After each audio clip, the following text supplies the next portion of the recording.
सफर में सबसे मुश्किल चीज क्या होती है? लंबा इंतजार या उम्मीद करना कि हर चीज हमारे वक्त पर होगी। और शायद इसीलिए कुछ यादें मंजिल तक पहुंचने से नहीं, इंतजार करते हुए बनती हैं।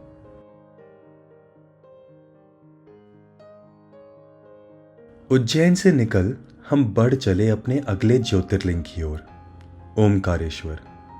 निकलते ही हाईवेज काफी मक्खन, मगर रास्ते में 100 की लिमिट जोन में 104 पे चलाने का चालान कट गया।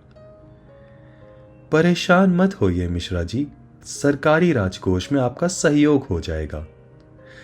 ये सुन चेहरे पे मुस्कान लिए हम बढ़ चले आगे।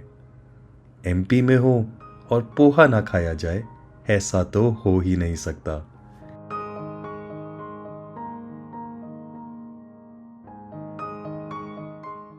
रास्ते में अनेकों सीनियर सिटीजन ट्रैवल ग्रुप्स देख हम पहुंचे मां नर्मदा के किनारे। उस पतली गली से हम बढ़े आगे। पहले दूर से मंदिर परिसर की झलक, फिर मां नर्मदा का विस्तार, तट किनारे अनगिनत नौकाएं और अंत में लाखों श्रद्धालु। ये सब देख पहली बार इस तीर्थ के विस्तार की समझ आई। ओम के आकार में नर्मदा के बीचों बीच स्थित टापू पर बसते हैं भगवान ओमकार। गौ घाट से हमने भी एक नौका पकड़ी और नर्मदा के उस छिछले पानी में उस दुनिया को समझने निकल पड़े। सिम्बा की 4 दिन के अंदर ये दूसरी नौका सवारी, पहले मां गंगा और अब मां नर्मदा।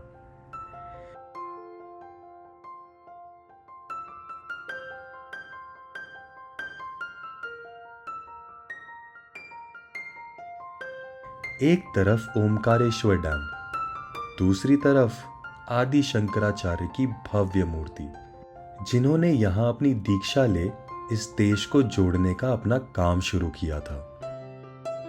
इन सब के बीच वो भगवान जिनके दर्शन हम करने आए थे।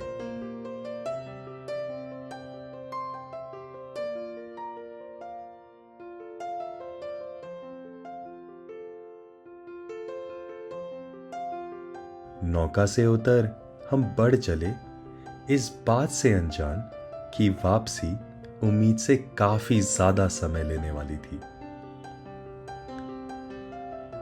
मंदिर की लंबी कतारों में हमने भी अपनी हाजिरी लगाई। शुरू हुआ 3 घंटे का इंतजार। शुरू में लगा एक छोटे से बच्चे के साथ हम कैसे रुक पाएंगे, मगर सिम्बा वो गोद से गोद उछलते रहे। हर थोड़ी देर में उस भीड़ में कोई ना कोई उनके साथ खेलता रहा। हमें लगा था सिम्बा परेशान होंगे, मगर उस दिन ऐसा बिल्कुल नहीं हुआ। भीड़ चिल्लाती हर हर महादेव और सिम्बा करते जय जय।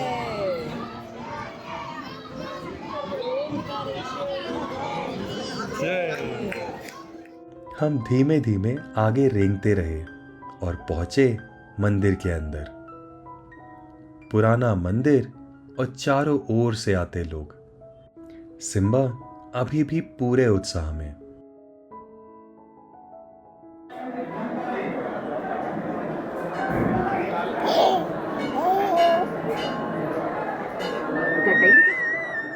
उस भीड़ में अपनी जगह बनाते हुए सिम्बा को समेटे हम पहुंचे भगवान के सामने।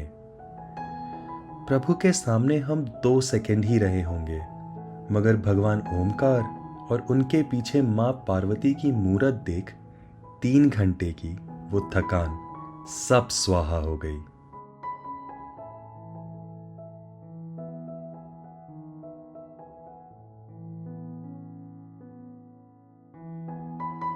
वहां से निकल हम वापस नौका पे थे और पहुंच रहे थे मामलेश्वर ज्योतिर्लिंग, आदि शंकराचार्य द्वारा स्थापित, ताकि जब नर्मदा पार करना मुश्किल हो, भगवान तब भी अपने श्रद्धालुओं से मिल पाए।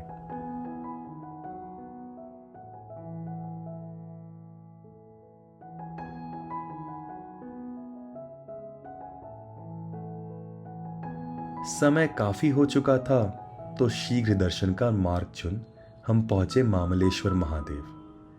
दर्शन कर पंडित जी से सभी की शांति के लिए एक छोटी सी पूजा करवाई।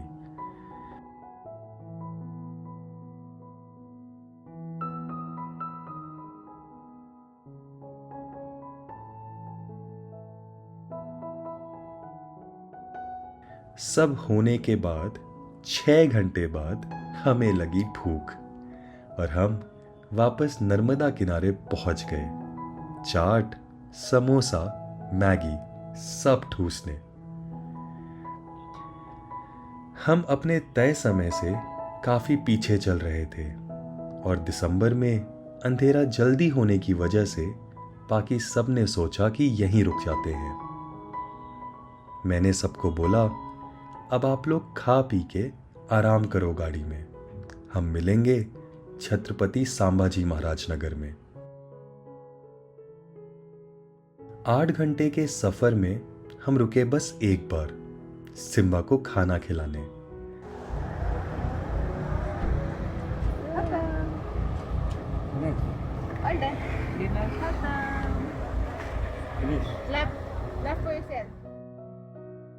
पहले ट्रैफिक, फिर लंबी चौड़ी सड़कें, वापस ट्रैफिक, बट फिर पहाड़ और जंगल।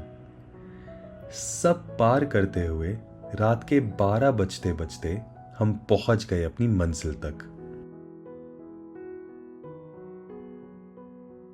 अगले दिन कृष्णेश्वर महादेव। कोई भीड़ नहीं, कोई धक्का मुक्की नहीं। अंदर लाइन में लग हमें पता चला भगवान के पास तक जाने के लिए पुरुषों को ऊपर के वस्त्र उतारने पड़ते हैं। मंदिर प्रांगण में घूमने के बाद हम धन्य हो आए बाहर।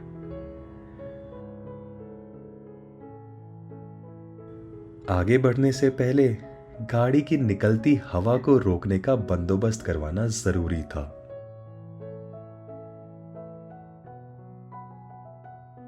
अंततः हम पहुंचे एलोरा।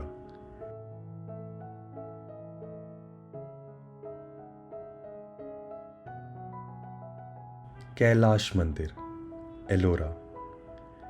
बचपन से ही इस मंदिर ने मुझे काफी आकर्षित किया है। आज से लगभग 1200 साल पहले पहाड़ को ऊपर से नीचे की तरफ काटकर इसे बनाया गया था। मैं काफी ज्यादा उत्साह के साथ आगे बढ़ता चला गया, बाकियों को पीछे छोड़। अपनी इस अधीरता में मैं शायद भूल गया था कि और भी लोग आए हैं। मंदिर के पृष्ठभाग में पत्थरों को काटकर बनाए गए ये स्तंभ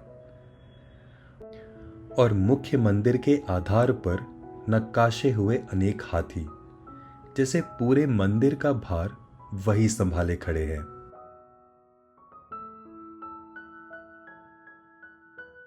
ऊपर मंदिर में पहुंच हमने दर्शन किए भगवान शिव के।